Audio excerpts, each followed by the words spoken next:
Hello, everyone, and welcome to the Tom Baker Show. It is great to be back with you wherever you are watching us from. We are happy to have you, and we thank you for tuning in. We hope that you will enjoy the show.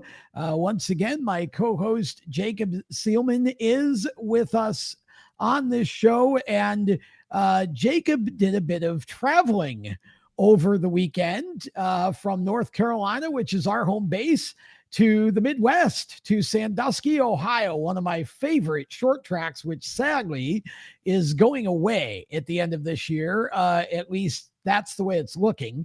But Jacob went to call the Must See Racing Sprint Car Race at Sandusky Pavement Sprint Car Series. Jacob, welcome to the show. Tell us a little bit about what Must See Racing is.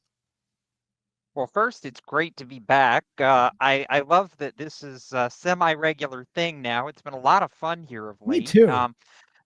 Biggest thing to note for those who follow short track racing, in simplest terms, the Must See Racing Sprint Car Series is the asphalt version of the World of Outlaws. It's 410 cubic inch motors in sprint cars, and we're going, depending on the track, 130, 140 miles an hour. So Woo! it's wild, it's woolly, it's a whole lot of fun. And we have races across the Midwest, Michigan, Ohio. We've raced in Indiana and New York over the past couple of years. It's been really enjoyable. I love going to Sandusky as well. High Miler Week has been a highlight of the must-see schedule over the past couple of years. Like you said, indications are maybe that it's going away at the end of this year, which I really hate. Track owner Kevin Jaycox announcing about a week and a half ago that the track is for sale.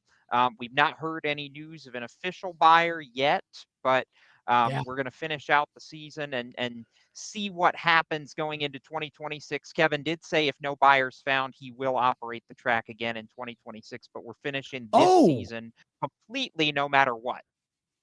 wow, that is great news. Okay, so that I didn't realize, and that changes the game a little bit, obviously, for It does. for the must see group, as well as the super modifieds for the High Miler Classic, which is, as we tape this show, the super modifieds from the ISMA MSS Super Modified Tour are racing at Sandusky on Friday and Saturday for the annual High Miler Classic, and we were all afraid that this would be the last High Miler Classic ever. So potentially, if nobody buys the track, maybe we get racing back there in 2026. So with that, talk a little bit about how things went at Sandusky with the Must See Racing group, and then we can get into some interviews from the day.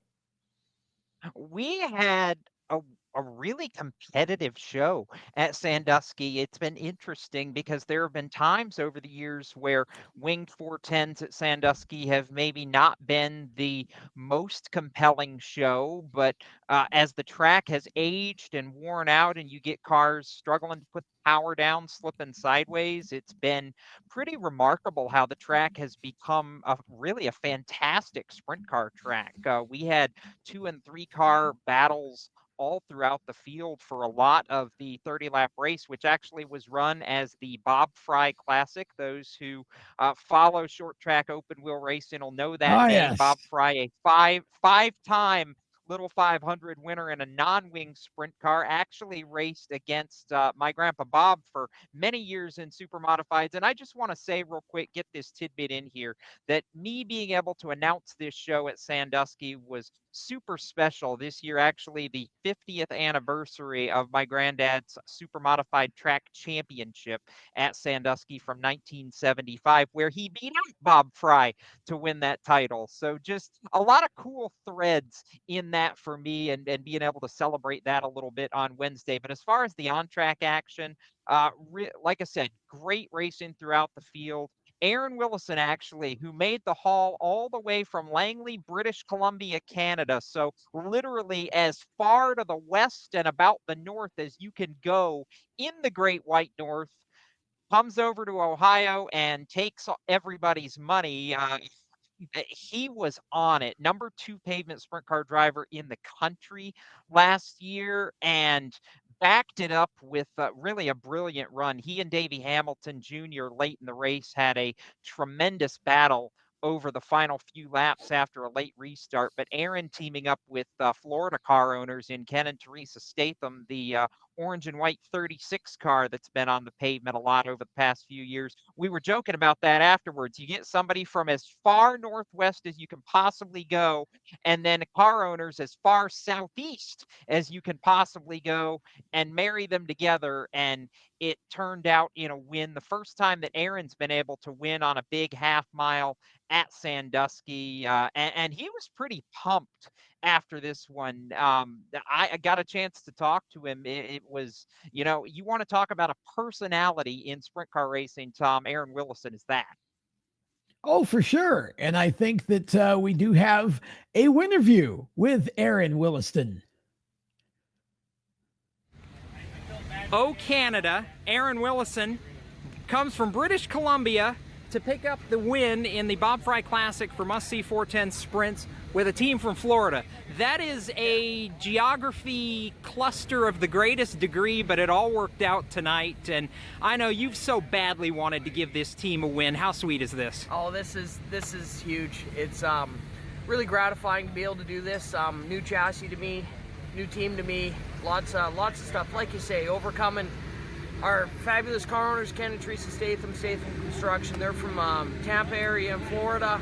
I'm from the northwest corner, British Columbia, outside Vancouver. So we are absolutely the furthest apart you can get on this continent without crossing into Mexico. So it's a lot to overcome. There's a lot of moving parts, but we got a lot of really awesome people that are putting their heart and soul into this, and we couldn't be happier today.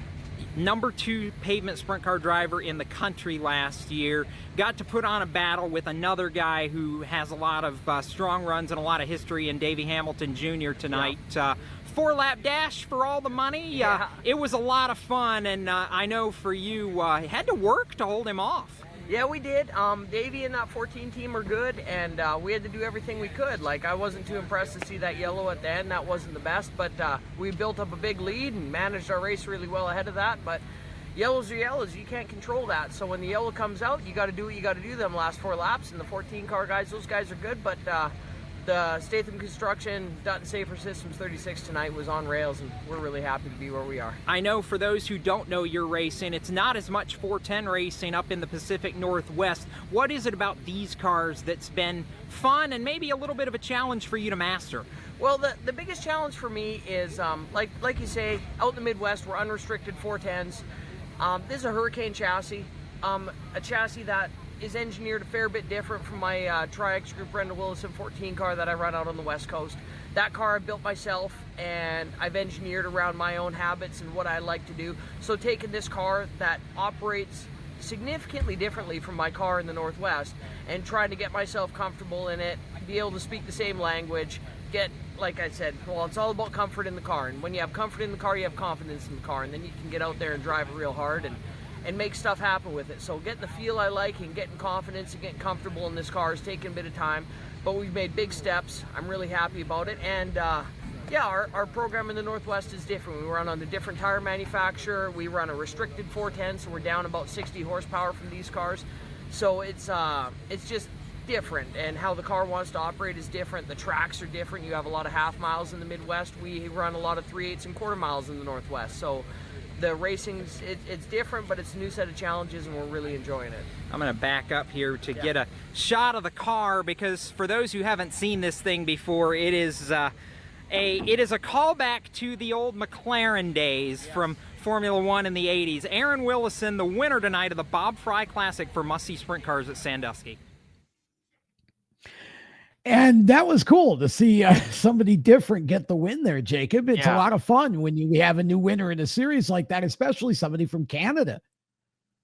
Oh, absolutely. And it's funny because he became actually the second Canadian this season, following in the footsteps of Ryan Litt at Owasso Speedway in Michigan back in June to go to victory Oh, lane wow. this year. So the Canadians invading and taking the Americans' cash just a little bit back north of the border. But Aaron, Ryan, guys like that, they've got great personalities. That has been enjoyable and actually leads me right into the next guy I want to talk about for a minute is Sawyer Stout, who started on the Yeah. pole of this race in his first 410 sprint car race with Must See Racing.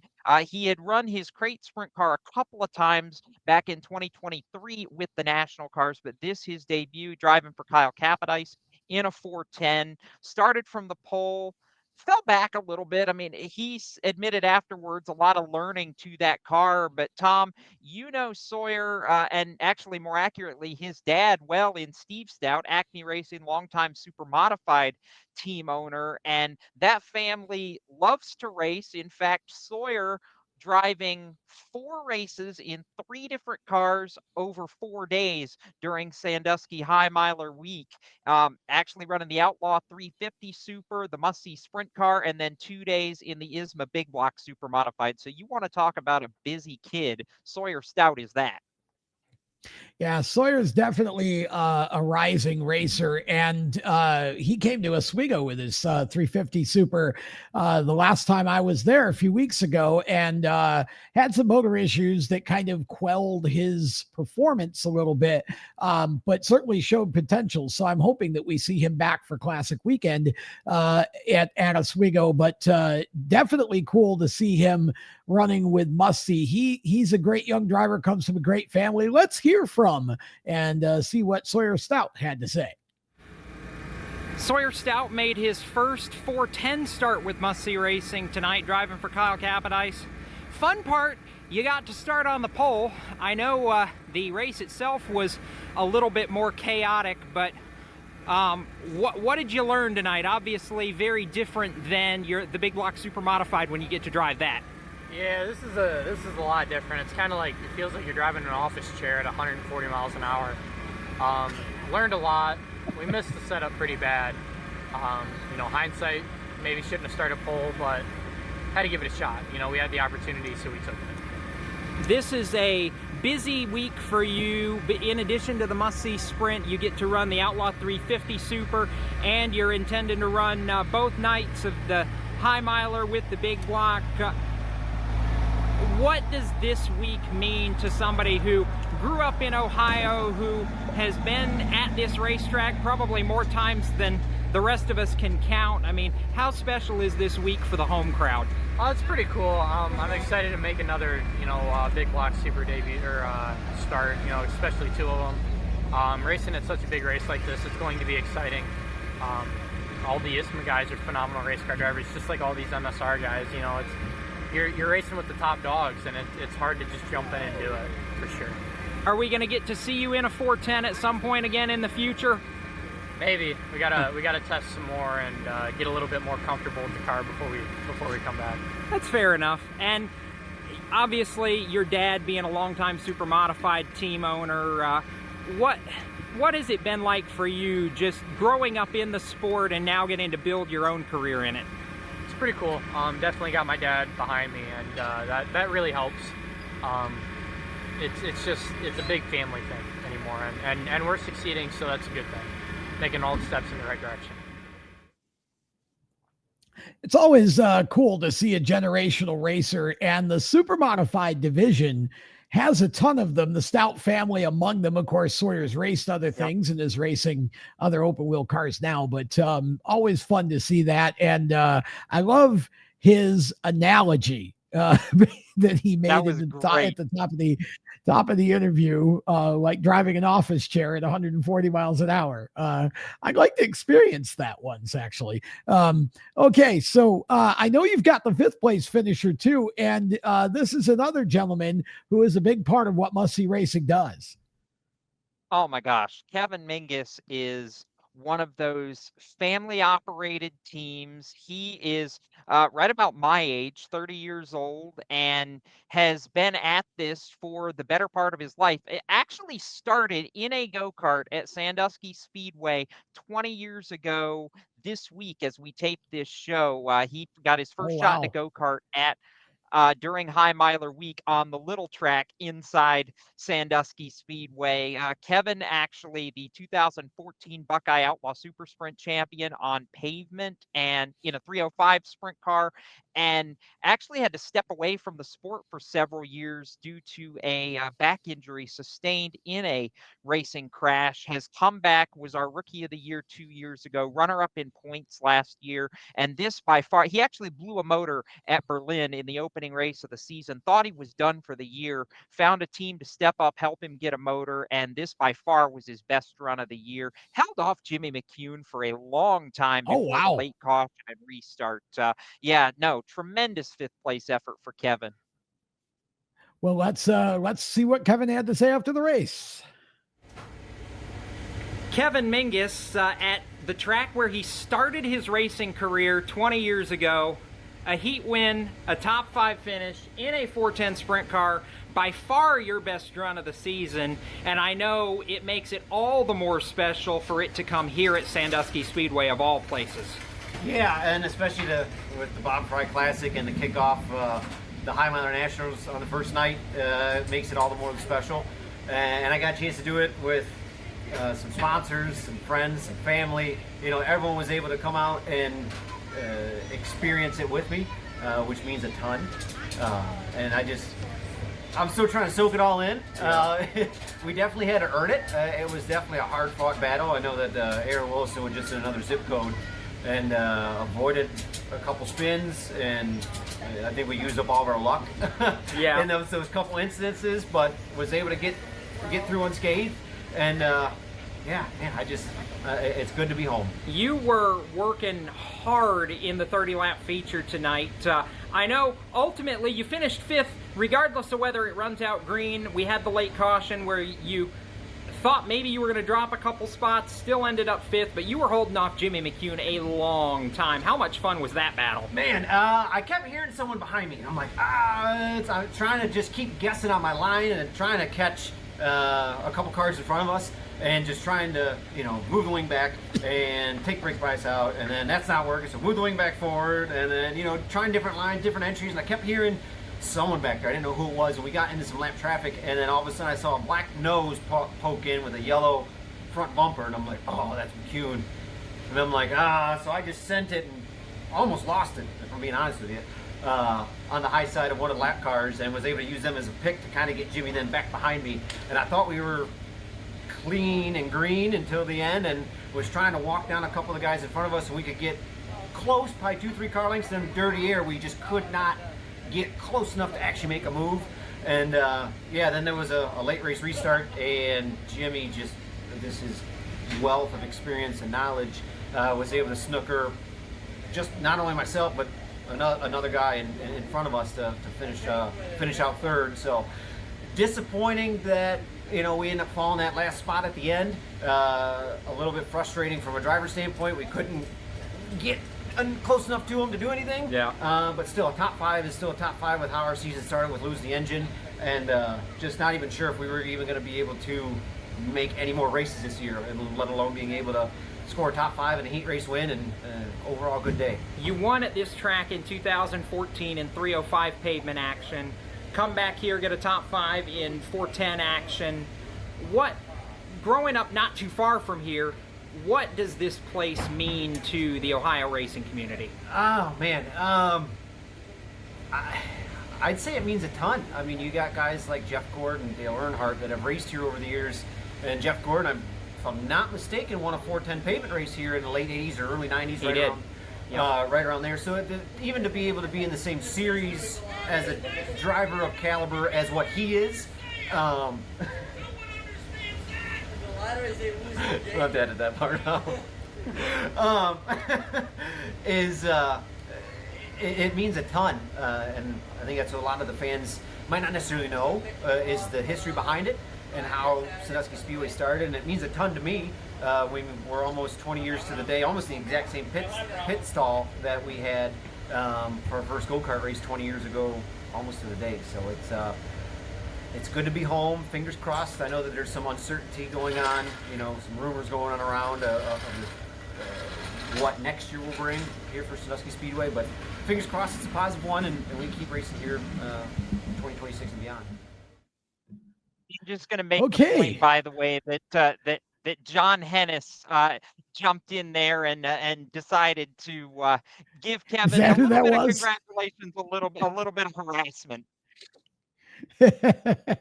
Yeah, that's the old video bomber thing happens once in a while. It's always fun. Okay, quick final thought before we wrap up our coverage from Sandusky of the MS Must-See Racing Series. Super competitive, super tight series right now. Quick top 5: Aaron Willison won it, of course. Davey Hamilton Jr. second. Jimmy McCune 5th to 3rd on the final restart. Albie Ovid out of New Hampshire finishing 4th in his debut.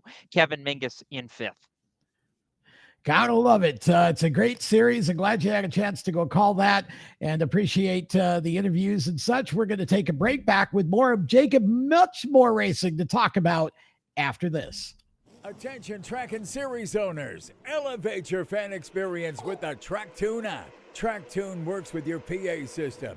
Fans and teams at the track can hear the announcers through their phones, ensuring everyone hears race calls, sponsor plugs, and more during race nights.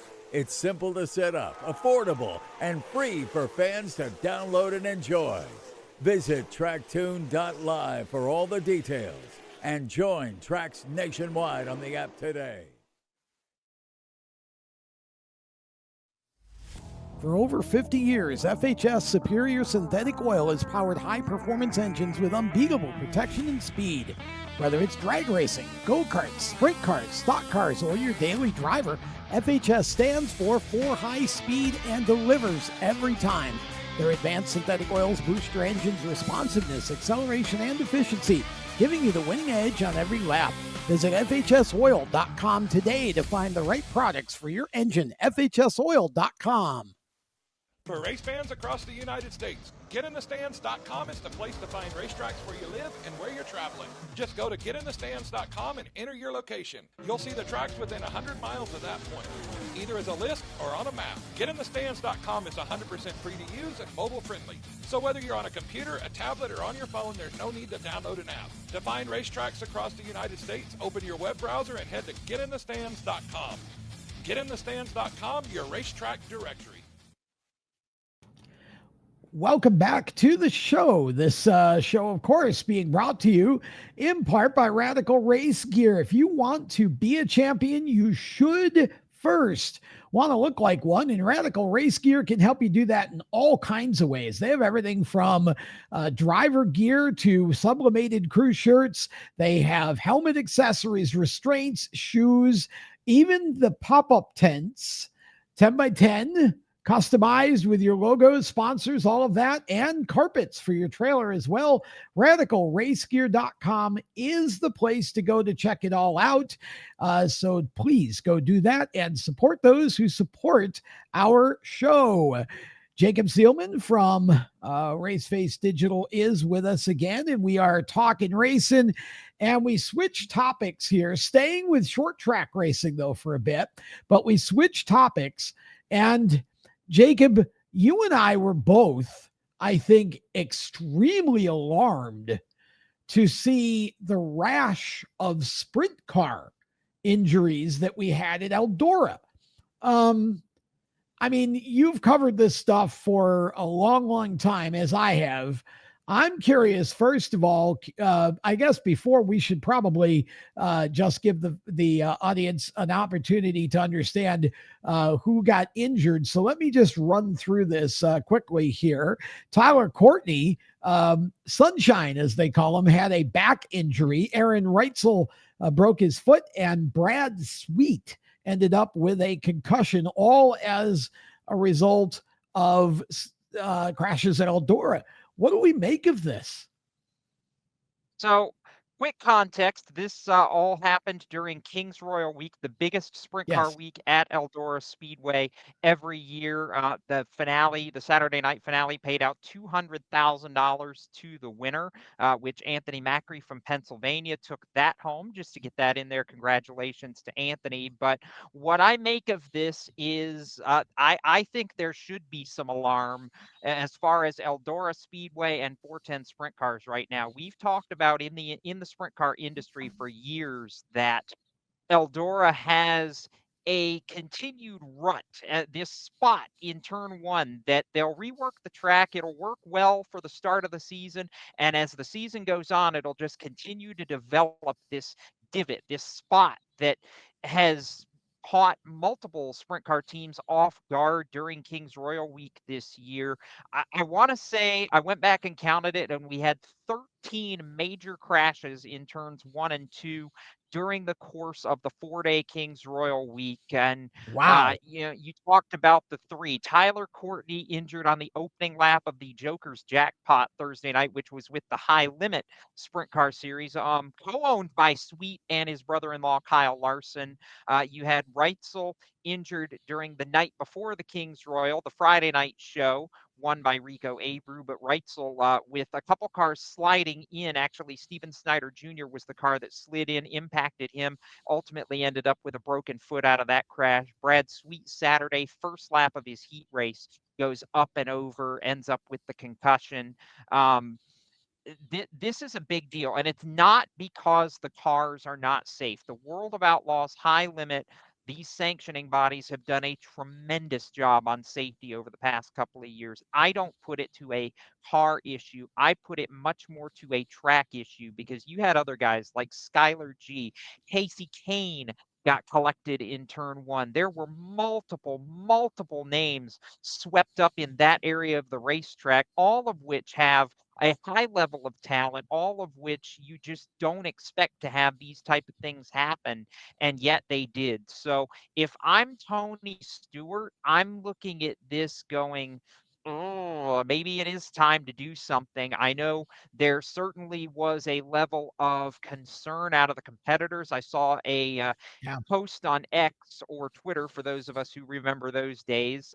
Zeb Wise, who does not have a sprint car ride this year, but I'm paraphrasing, basically put out a tweet during the week that said, I'm not even driving, and I'm scared of turn one at Eldora right now, seeing these crashes that we've seen all week. And when somebody like Zeb says that, you have to listen, because he's not one that scares easily. The common thread, by the way, Courtney, Reitzel, Sweet, they're the top three in the high limit point standings right now. And there are some medical hardship points in play for all three of those cars. Tyler Courtney going to be replaced by Gio Selzy for the rest of the year. He left KCP Racing, his World of Outlaws team, mid Kings Royal Week. We don't quite know why, but Gio going to fill in for Tyler the rest of the year at Clausen Marshall Racing. Brad Sweet should be back shortly. Aaron Reitzel's got some recovery to do. We don't quite know what the 87 is going to be like, but I put this more on the track than on the safety of the cars. Absolutely. And I want to give a fast shout out. Casey Jedrzak, young 20-year-old racer out of Ohio, Yes. didn't even make the Kings Royal Friday night, comes back, not only makes the Saturday show, starts on the pole of the biggest race of his life. His goal was just to make the show. He led the field to green, finished on the lead lap, had a strong showing in the Ed Newmeister car that was once driven by a young Christopher Bell. Just wanted to give a quick shout out to Casey, because that was a tremendous effort by that young man. I've known him for a long time. You've known his father, Timmy J, who was a longtime super modified racer up in New York, the Yep. Northeast. Just a tremendous deal for him. Well, it was. And, it kind of ties back to what we were talking about before with the Must-See Racing coverage about the generational racing. Sawyer Stout and Casey Jedrzak coming from that generational line of drivers from the Midwest who run the open wheel type cars. So, For sure. yeah, pretty cool. And I don't know. I mean, I do agree. Obviously, I would think that Tony would want to look at this. Based on what you know, I mean, what do you do to fix this? How do you fix the track so that that doesn't happen anymore?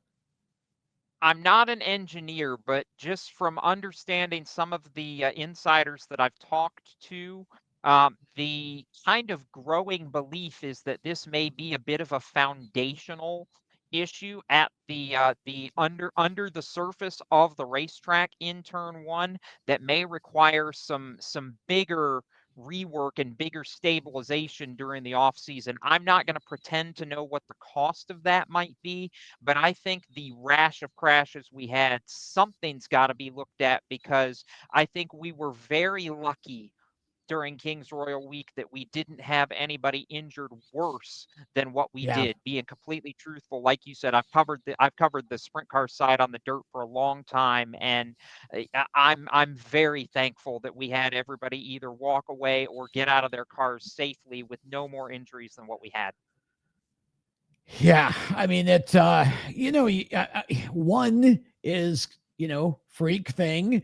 Two is okay. Now it's getting serious. Three is okay. Time to look at this and figure out what we can do. That's Three's a my pattern, as viewpoint on they that. say. Yeah.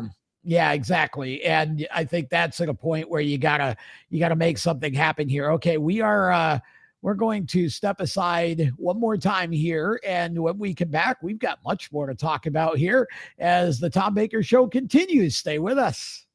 For race fans across the United States, GetInTheStands.com is the place to find racetracks where you live and where you're traveling. Just go to GetInTheStands.com and enter your location. You'll see the tracks within 100 miles of that point, either as a list or on a map. GetInTheStands.com is 100% free to use and mobile friendly. So whether you're on a computer, a tablet, or on your phone, there's no need to download an app. To find racetracks across the United States, open your web browser and head to GetInTheStands.com.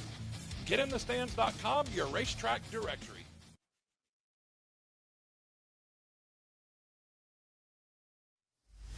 For over 50 years, FHS Superior Synthetic Oil has powered high-performance engines with unbeatable protection and speed.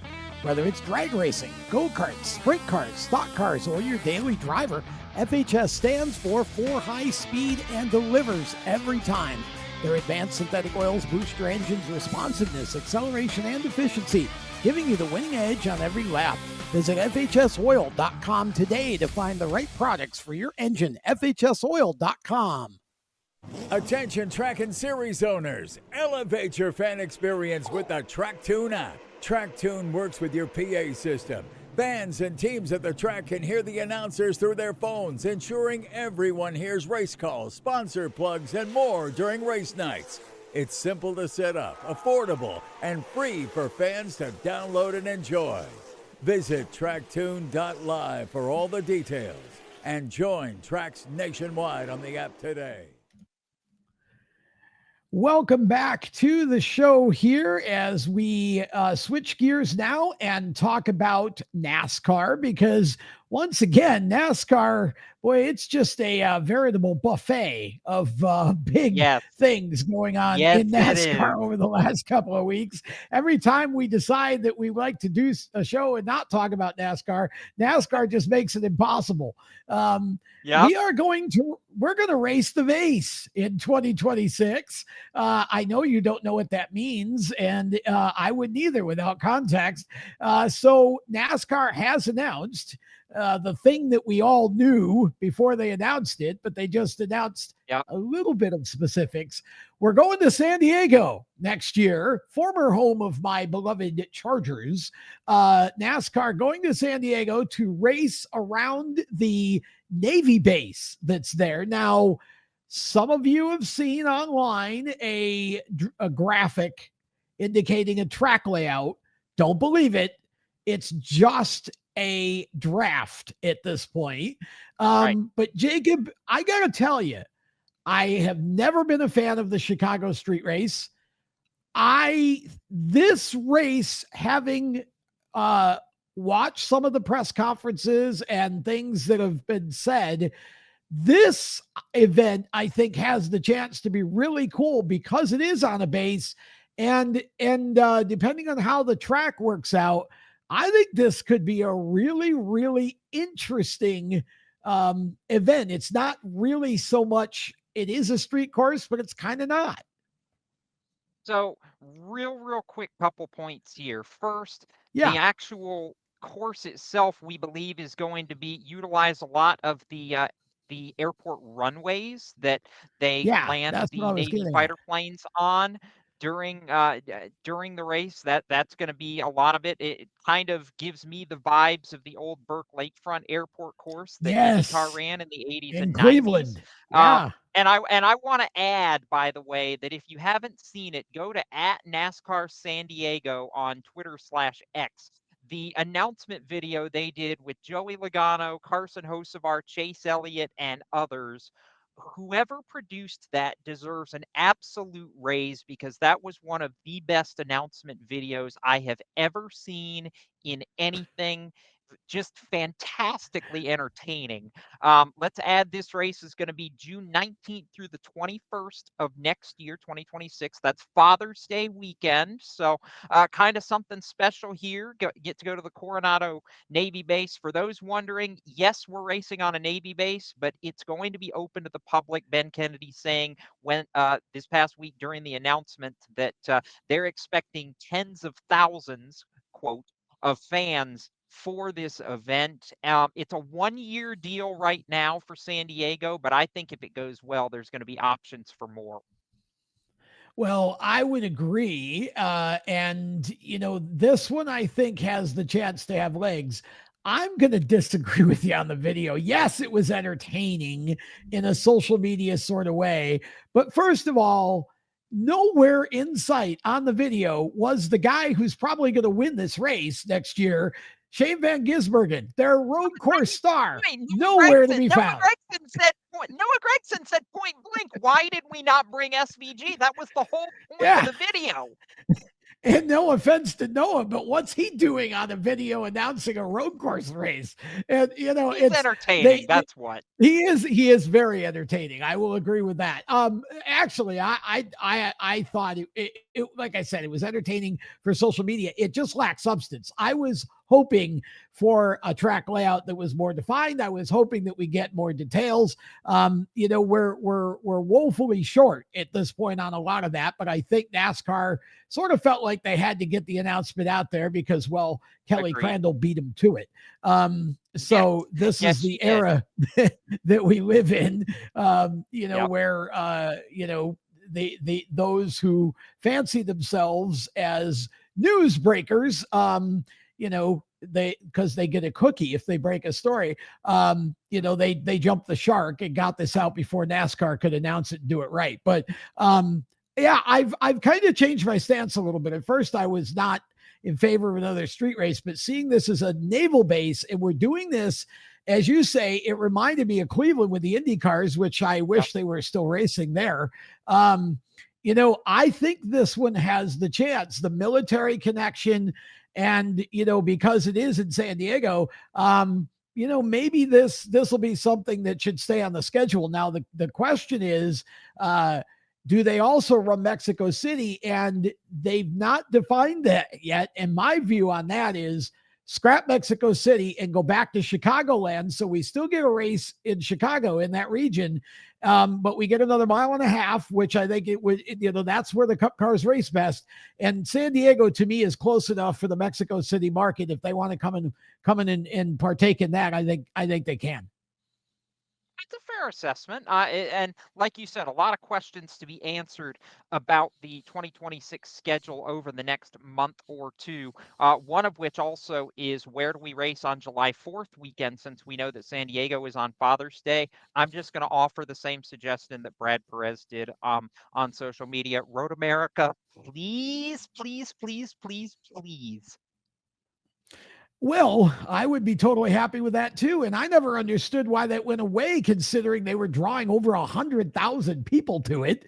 So, I think, but I think this race, it's the 250th anniversary, of course, of the USA for the Navy base. And so, the opportunity to sort of celebrate that would be, would be optimum. And I think the timing of this could be perfect. Okay. Spire Motorsports is selling off trucks, Jacob.